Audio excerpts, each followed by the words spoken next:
Bonjour mes frères et sœurs dans le Seigneur, nous prions. Tendre Père, nous te disons merci pour ce temps que tu nous accordes afin de partager ta parole. Nous te bénissons, toi qui nous as donné la vie, les mouvements et l'être. Mets ta parole dans ma bouche par le Saint-Esprit et communique la Seigneur à ton peuple afin que celui-ci soit édifié. Nous te bénissons, notre Dieu, notre Roi. Au nom de Jésus, j'ai prié. Amen. Bien-aimés dans le Seigneur, Shalom. Nous sommes encore revenus pour partager avec vous quelque chose que Dieu a déposé dans notre esprit.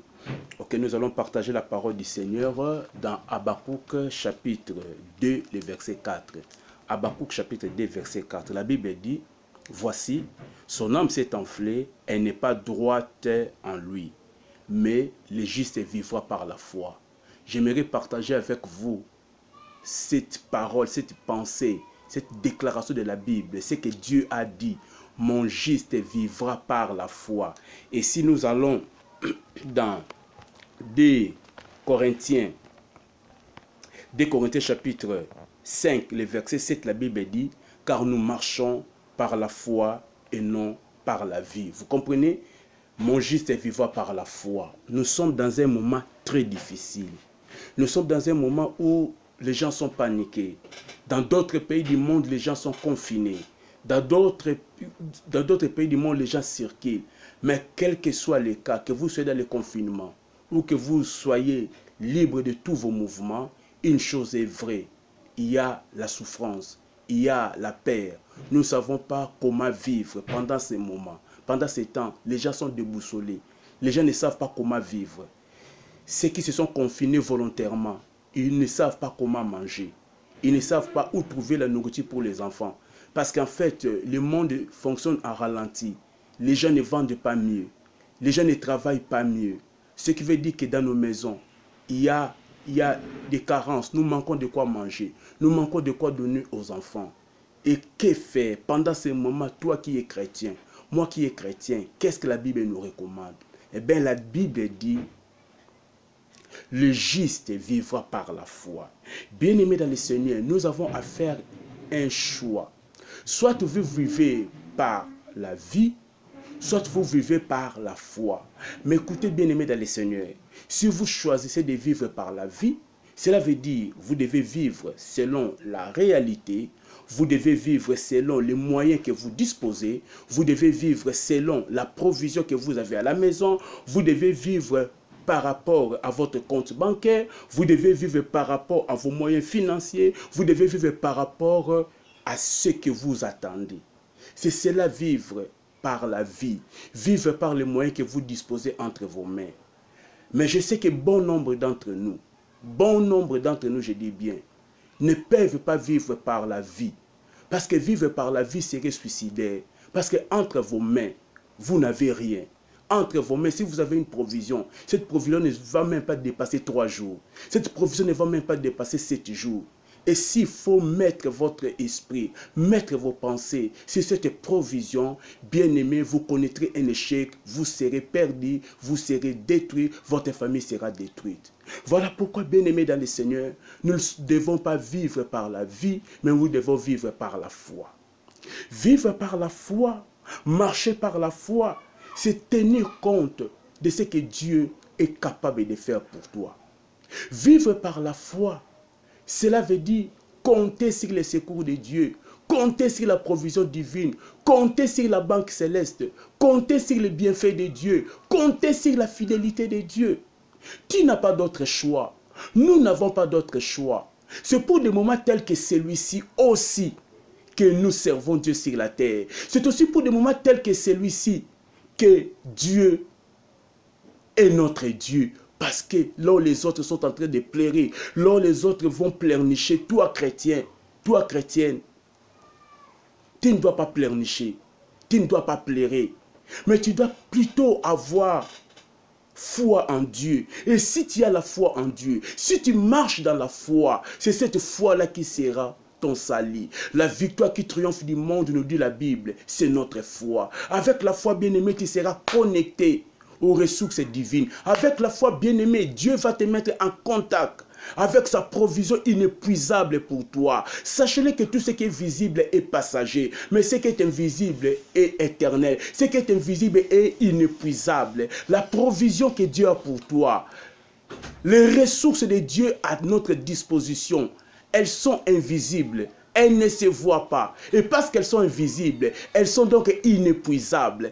Oh bien-aimé dans le Seigneur, tu peux compter sur la provision de Dieu. Et la foi, ne panique pas. Je parle à quelqu'un qui n'a pas de nourriture à la maison. Je parle de quelqu'un, à ce moment, ton enfant est malade. À ce moment, tu ne sais pas quoi faire. Parce que quand tu regardes les enfants, comment est-ce qu'ils sont étalés par terre, parce qu'ils manquent la nourriture, parce qu'ils sont affaiblis par la famine. Oh bien-aimé dans le Seigneur, ne désespère pas. Ne désespère pas. Et la foi en Dieu, une solution va être trouvée. Dieu te donnera une solution. Quel que soit, même si tu es malade, Dieu va donner une solution. Quel que soit le nom de la maladie, même le coronavirus, la Bible dit, mon juste vivra par la foi. Nous ne vivons pas par ce qui est matériel. Nous ne vivons pas par ce que les sens voient. Nous ne vivons pas par ce que nous pouvons appréhender. Nous ne vivons pas par notre intelligence. Nous ne vivons pas par rapport à l'économie de ce monde. Nous vivons par la foi. La foi nous pousse à tourner les yeux vers le Seigneur. Et le Seigneur, dans le monde du Seigneur, dans la sphère du Seigneur, cette sphère-là ne connaît pas de pénurie. Cette sphère-là ne connaît pas de manquement. Et la situation économique du monde ne peut pas influencer le trône de Dieu. Dieu est fort. Dieu est puissant, il peut te nourrir. Bien-aimés dans le Seigneur, dans la Bible, on a aussi connu des temps tels que celui-ci, mais d'une manière ou d'une autre, mais d'une manière générale, ce sont des temps que nous pouvons faire rapprocher avec ce que nous sommes en train de vivre maintenant. J'aimerais prendre deux exemples dans la Bible pour te montrer ce que Dieu est capable de faire. Nous prenons d'abord Israël dans sa marche au désert. J'aimerais lire Exode chapitre 16, les versets 15 et 35. Exode chapitre 16, non, je vais voir ça ici, dans la Bible. Exode chapitre 16, le verset 15 d'abord. La Bible dit, les enfants d'Israël regardèrent et ils se dirent l'un à l'autre, qu'est-ce que cela? Car ils ne savaient pas ce que c'était. Moïse leur dit, c'est le pain que l'Éternel vous donne pour nourriture. Quand nous allons au verset 35 du même chapitre, la Bible dit, les enfants d'Israël mangèrent la manne pendant 40 ans, jusqu'à leur arrivée dans un pays habité. Ils mangèrent la manne jusqu'à leur arrivée aux frontières du pays. Bien-aimés dans le Seigneur, nous voyons la marche d'Israël dans les déserts. Ils sont dans les déserts. Vous savez que là, ils ne travaillaient pas. Ils ne faisaient pas l'agriculture. Donc la vie était difficile. Ils ne devaient compter que sur Dieu. Et la Bible dit, lorsqu'ils se sont révoltés, lorsqu'ils ont montré à Dieu qu'ils avaient faim et qu'ils n'avaient rien à manger, la Bible dit que Dieu a fait quelque chose pour leur donner la nourriture. Ils étaient dans les déserts. Et la Bible dit, un jour, Moïse a dit aux enfants d'Israël, vous sortirez le matin tôt et vous verrez ce que Dieu va faire pour vous. Dieu va vous donner quelque chose à manger. Eh bien, nous sommes arrivés le matin du jour promis par Moïse. Les enfants d'Israël, en sortant de leur tente, ils ont vu une nourriture. Et cette nourriture-là, ils ne l'avaient jamais connue. Leur père ne l'avait pas mangée. Les aïeux n'avaient pas goûté à cette nourriture et c'était pour la première fois pour eux de voir cette nourriture. Ils étaient étonnés. Et dans leur étonnement, quand ils voyaient la nourriture, ils disaient, qu'est-ce que c'est? Qu'est-ce? Et en hébreu, c'est la manne. Donc la manne a été une nourriture. Plutôt, je vais dire, la manne, c'était une nourriture que les enfants d'Israël n'avaient jamais compris. Voilà pourquoi ils l'ont appelé du nom de la manne qui veut dire qu'est-ce. Donc c'est une interrogation. Dieu a répondu à leurs besoins. Dieu a répondu à leurs préoccupations par quelque chose qu'ils n'avaient jamais vu, qu'ils n'avaient jamais connu, qu'ils n'avaient jamais entendu. Et ça, c'est la provision de Dieu. Je suis venu dire à quelqu'un, Dieu est capable, de la même manière qu'il a nourri les enfants d'Israël dans le désert par une nourriture qu'ils n'avaient pas connue. Je suis en train de te dire que Dieu est capable de te nourrir toi aussi et tes enfants. Dieu est capable de te donner la solution à ton problème. Dieu est capable de résoudre ton problème. Tu vas manger, je te dis. Tu vas manger parce que c'est un besoin existentiel de l'homme. Tu vas manger parce que c'est un besoin vital pour la survie. Dieu ne te laissera pas. De la même manière qu'il n'a pas laissé les enfants d'Israël mourir de faim dans le désert, je suis en train de déclarer que mon Dieu que je sers, ton Dieu là, avec qui tu as fait alliance, ne va pas te laisser. Il te donnera de quoi manger. Je ne sais pas ce qu'il va te donner. Il te fera des surprises. Tu mangeras un repas miraculé, parce que la manne était un repas miraculé. C'est pas un homme qui l'avait préparé, c'est pas une femme qui l'avait préparé. On n'avait pas fait un champ pour cueillir la manne, non, c'est une nourriture qui venait tout droit de Dieu. Je suis en train de te dire que Dieu a quelque chose de merveilleux pour toi, que Dieu a gardé quelque chose qui pourra t'aider. Tu vas manger, oui, tu vas manger, je déclare, oui, tu vas manger. Dieu te donnera quelque chose à manger, ne fût-ce que par des voies miraculeuses ou par des voies naturelles, mais ce qui est vrai, que ce soit miraculé ou par des voies naturelles, Dieu prendra soin de toi. Bien-aimé dans le Seigneur, Dieu va prendre soin de toi. Dans Deutéronome chapitre 3, chapitre 8, verset 3, disais-je, Deutéronome chapitre 3, chapitre 8, verset 3, la Bible dit, il t'a humilié, il t'a fait souffrir de la faim, et il t'a nourri de la manne que tu ne connaissais pas et que n'avaient pas connu tes pères, afin de t'apprendre que l'homme ne vit pas de pain seulement, mais l'homme vit de tout ce qui sort de la bouche de Dieu. Oui, bien-aimé dans le Seigneur, Dieu a voulu leur démontrer que l'homme ne vit pas de pain seulement. Donc pour que tu te maintiennes en vie, tu n'as pas simplement besoin du pain. C'est ce que Dieu a voulu leur montrer, que l'homme ne vit pas seulement de pain, mais de tout ce qui sort de la bouche de Dieu. Dieu peut te maintenir en vie, même si tu n'as pas mangé 100 jours. Dieu, s'il veut te maintenir en vie, il va le faire. Parce que pour que Dieu qui a créé la vie te maintienne en vie, il n'a pas simplement besoin de la nourriture que les hommes ont fabriquée. Il n'a pas simplement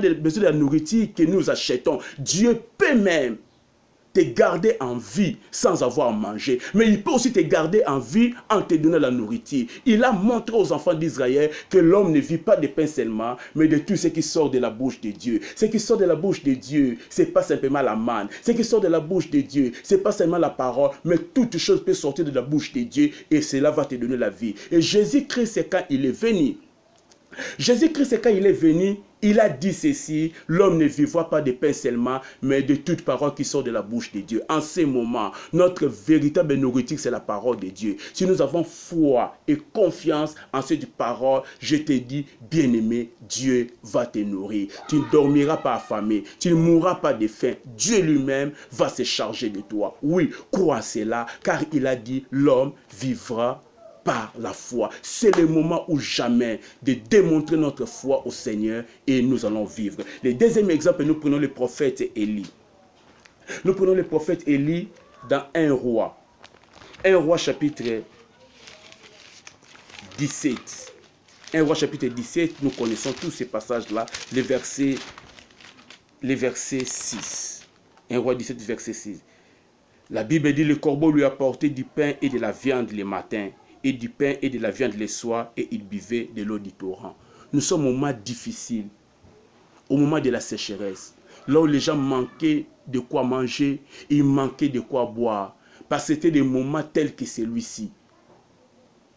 Mais la Bible dit, parce qu'Élie avait foi en Dieu, Dieu savait prendre soin d'Élie. Il a pris soin de dire à Élie le lieu où il devait aller se cacher. Et là où Élie s'est caché, là où Dieu a confiné Élie, il lui a donné, il a permis à ce qu'un corbeau lui donne à manger le matin et le soir. Le corbeau lui a apporté le pain et la viande le matin et le soir. Donc pendant tout le séjour d'Élie à Kérith, Dieu a envoyé le corbeau pour qu'il apporte la nourriture à Élie. Bien-aimé dans les cieux, ça c'est le miracle. Pouvez-vous imaginer, je ne sais pas si vous pouvez comprendre, qu'un corbeau quittait je ne sais d'où, prenait le pain et la viande je ne sais où pour l'apporter à Élie. Ça me dépasse. Ça c'est un miracle. Un corbeau, il va prendre le pain je ne sais où, il va prendre la viande je ne sais où et venir à donner à Élie matin et soir. Élie mangeait 2 fois le jour. 2 fois par jour, au moment où les autres étaient dans la sécheresse. Oh bien-aimé dans le Seigneur, ça, ce n'est qu'un miracle.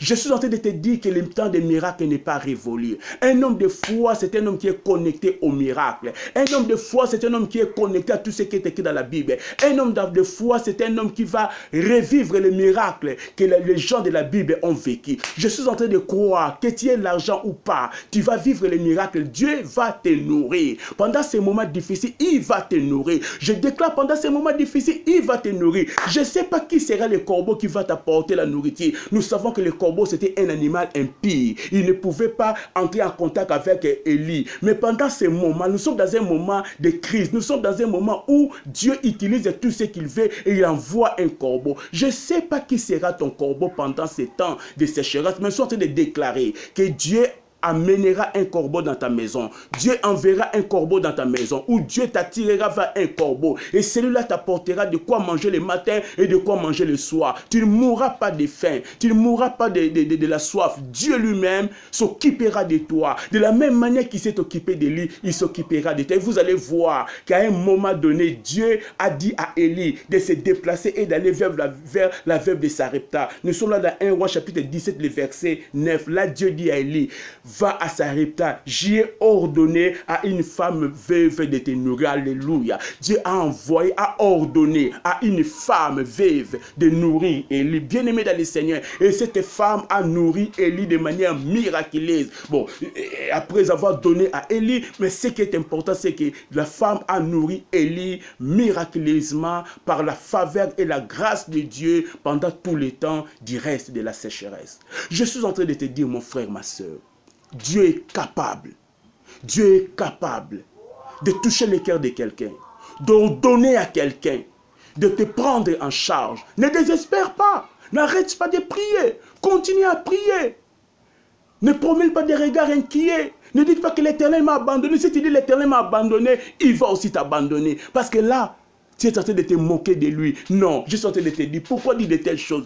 Croyez, reposons-nous sur le Seigneur, comptons sur le Seigneur. Ce qu'il a fait pour Élie, il le fera. Ce qu'il a fait pour Élie, je le déclare, il le fera. Ce qu'il a fait pour les enfants d'Israël, il le fera parce que notre Dieu est le même hier, aujourd'hui et éternellement. Mon juste vivra par la foi. Cette pensée a dirigé, a conduit tous les héros de la Bible. Tous ceux qui ont marché avec Dieu, ils ont marché par la foi. Ils n'ont pas marché par la vie. Bien-aimé, arrête de marcher par la vie. Ne regarde pas ton congélateur. Ne regarde pas tes provisions que tu n'as même pas. Mais regarde à Dieu. Dieu est ta provision. Dieu te nourrira. Dieu te donnera ce que tu as besoin. Espère en lui. Compte en lui. Change ton langage. Change ton langage. Change ton langage. Change ton langage. Et le langage de la foi. Compte sur Dieu. Regarde à l'Éternel. Il te bénira. Il te donnera ce que tu as besoin pendant ces moments. Ce que le médecin ne peut pas te donner, ton Dieu peut te donner. Ce que la pharmacie ne peut pas te donner, ton Dieu peut te donner. Même s'il n'y a pas de médicaments, bien-aimé, le Seigneur est capable de te donner la guérison. Il est capable de te donner de quoi manger. Oui, c'est notre Dieu. Comptons en lui, espérons en lui, ayons foi en lui, marchons par la foi et nous allons traverser ces moments. À la fin, nous allons témoigner et nous chanterons un cantique de louange, un cantique de foi et nous célébrerons l'Éternel. Que Dieu te bénisse. Fermons nos yeux pour la prière.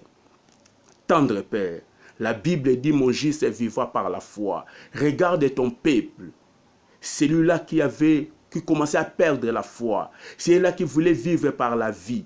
Il a compris qu'on ne peut pas vivre par la vie et triompher pendant ces moments. Oh Dieu, je suis en train de prier pour que ton peuple puisse vivre par la foi, pour que celui-là qui avait abandonné la foi puisse revenir de la foi, pour que celui-là, Seigneur, qui a la foi, puisse vivre les miracles. La manne au nom de Jésus-Christ, que Dieu vous bénisse.